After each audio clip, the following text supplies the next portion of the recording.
Bismillahirrahmanirrahim. Sahabat beriman, pernahkah kita merasa gelisah di malam hari atau merasa ada sesuatu yang tidak terlihat sedang mengganggu kita? Ayat kursi, ayat paling agung dalam Al-Quran, Allah turunkan sebagai perisai perlindungan. Namun tahukah kita, ada waktu-waktu tertentu yang justru dilarang keras membaca ayat kursi, bahkan bisa mendatangkan dosa. Lantas, kapan waktu itu? Dan apa akibatnya jika kita tetap membacanya? Bismillahirrahmanirrahim. Assalamualaikum warahmatullahi wabarakatuh. Syukur alhamdulillah, kita masih dipertemukan kembali di channel ini. Salawat dan salam selalu dan tetap tercurahkan kepada junjungan kita Nabi besar Muhammad sallallahu alaihi wasallam. Allahumma sholli ala sayyidina Muhammad wa ala ali sayyidina Muhammad. Harapan dan doa saya, semoga sahabatku semuanya selalu diberikan kesehatan, dilapangkan rezekinya, diampuni dosa-dosanya, dipanjangkan umurnya, dan semoga kita tidak mati kecuali mati dengan beriman dalam Islam. Dan sempatkanlah menuliskan sholawat di kolom komentar. Insya Allah akan menjadi bukti cinta kita kepada Rasulullah Muhammad sallallahu alaihi wasallam. Semoga kita semua mendapatkan syafaat beliau di akhirat kelak. Amin ya rabbal alamin.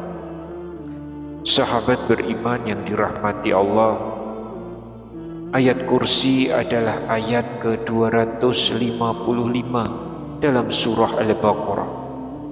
Ayat ini sangat dianjurkan untuk dibaca menjelang tidur karena menjadi pelindung dari gangguan setan.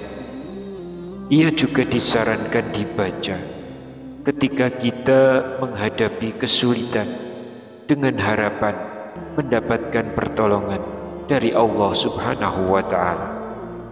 Namun, meski ayat kursi memiliki keistimewaan dan keutamaan yang luar biasa, ternyata ada waktu-waktu tertentu yang justru dilarang, bahkan haram untuk membacanya.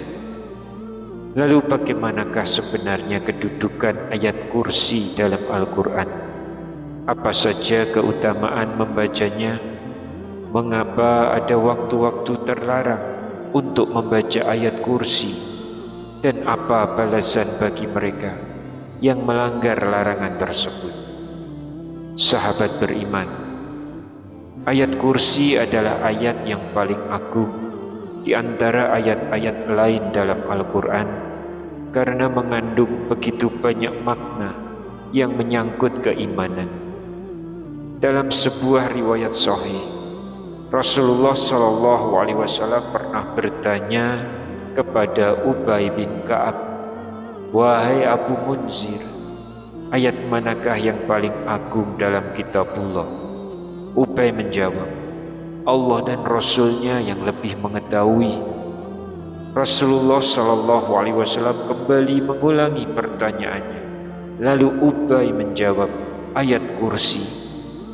Maka Rasulullah sallallahu alaihi wasallam menepuk dadanya seraya bersabda, sementara kegembiraan terpancar dari wajahnya, "Selamat atas ilmumu, wahai Abu Munzir." Sahabat beriman, kita tentu sering membaca ayat kursi. Mari kita perhatikan isi kandungannya. Allah, tidak ada Tuhan selain Dia yang maha hidup lagi terus-menerus mengurus makhluknya. Dia tidak dilanda kantuk dan tidak pula tidur. Miliknya lah apa yang ada di langit dan apa yang ada di bumi. Tidak ada yang dapat memberi syafaat di sisinya tanpa izinnya. Dia mengetahui apa yang ada di hadapan mereka dan apa yang ada di belakang mereka. Mereka tidak mengetahui sesuatu pun dari ilmunya, kecuali apa yang Dia kehendaki. Kursinya meliputi langit dan bumi, dan Dia tidak merasa berat memelihara keduanya. Dialah yang maha tinggi, lagi maha agung.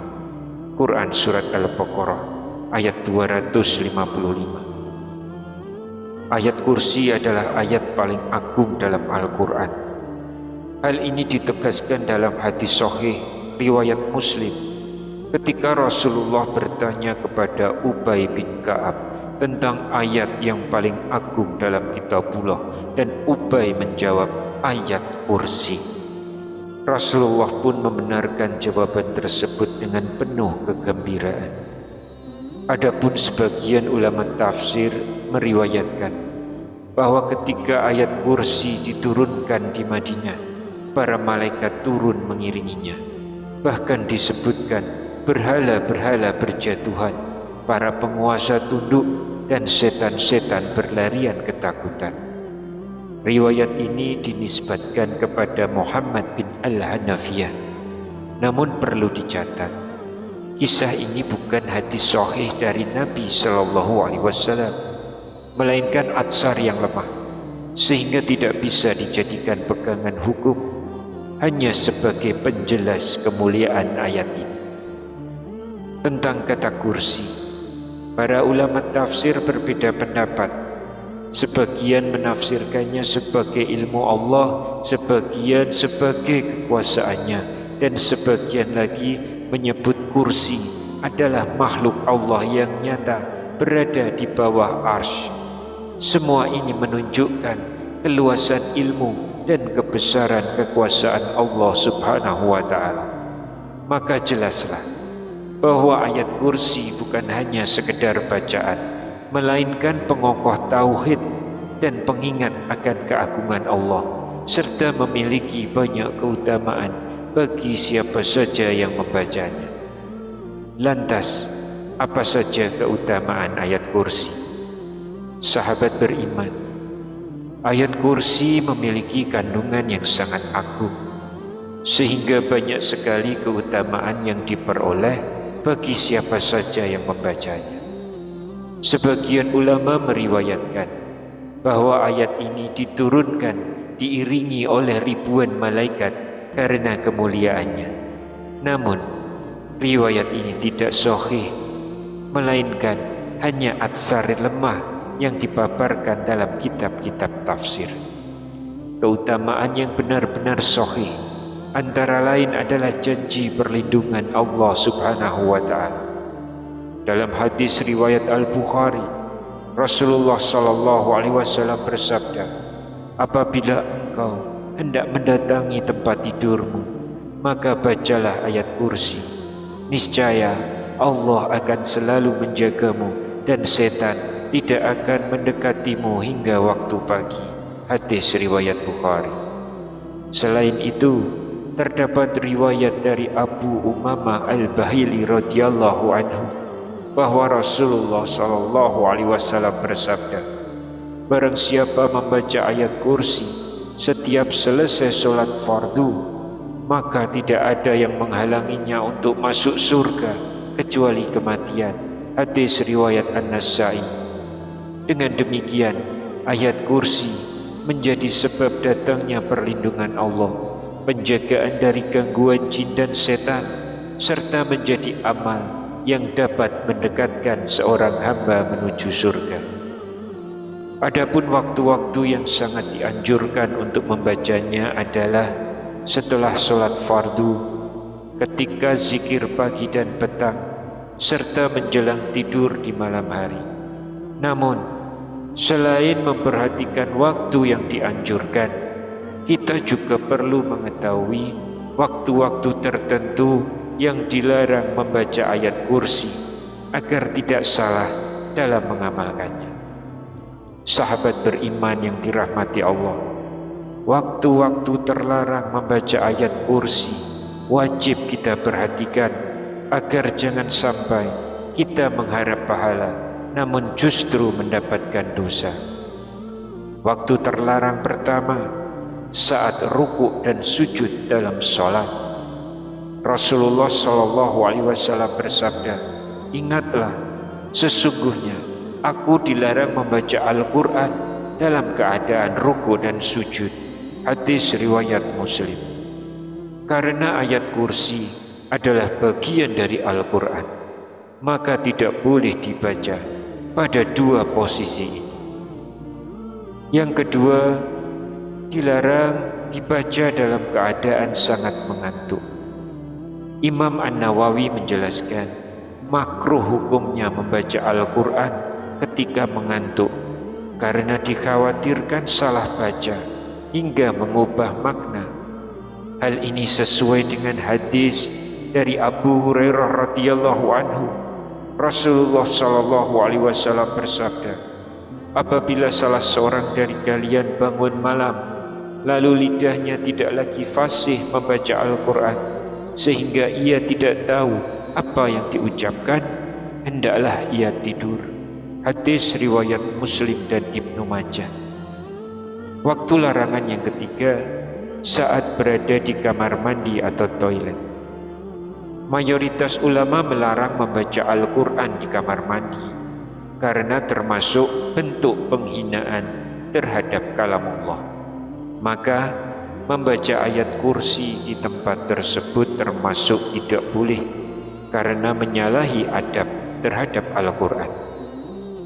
Yang keempat, ketika dalam keadaan hadas besar, baik junub, haid atau nifas. Orang yang sedang junub, haid atau nifas diharamkan membaca Al-Quran termasuk ayat kursi kecuali sebatas membacanya dalam hati. Diriwayatkan dari Ibnu Umar radhiyallahu anhu, Rasulullah SAW bersabda, wanita haid dan orang junub tidak boleh membaca Al-Quran walaupun satu ayat. Hadis riwayat Tirmizi dan Ibnu Majah. Hadis ini dinilai diperselisihkan. Sebagian ulama menilai dhaif, namun jumhur ulama tetap mengamalkan larangan membaca Al-Quran bagi orang junub. Sahabat beriman yang dirahmati Allah, kita tahu bahwa ayat kursi adalah ayat yang sering kita baca dalam kondisi tertentu, bukan hanya di waktu pagi, sore, dan ketika hendak tidur. Namun hal yang paling penting adalah tidak membacanya di waktu yang terlarang. Kita tentu tidak ingin mendapatkan dosa karena salah dalam menentukan waktu membaca ayat kursi. Wallahu a'lam bishawab. Semoga bermanfaat untuk kita semua. Amin ya rabbal alamin. Wassalamualaikum warahmatullahi wabarakatuh.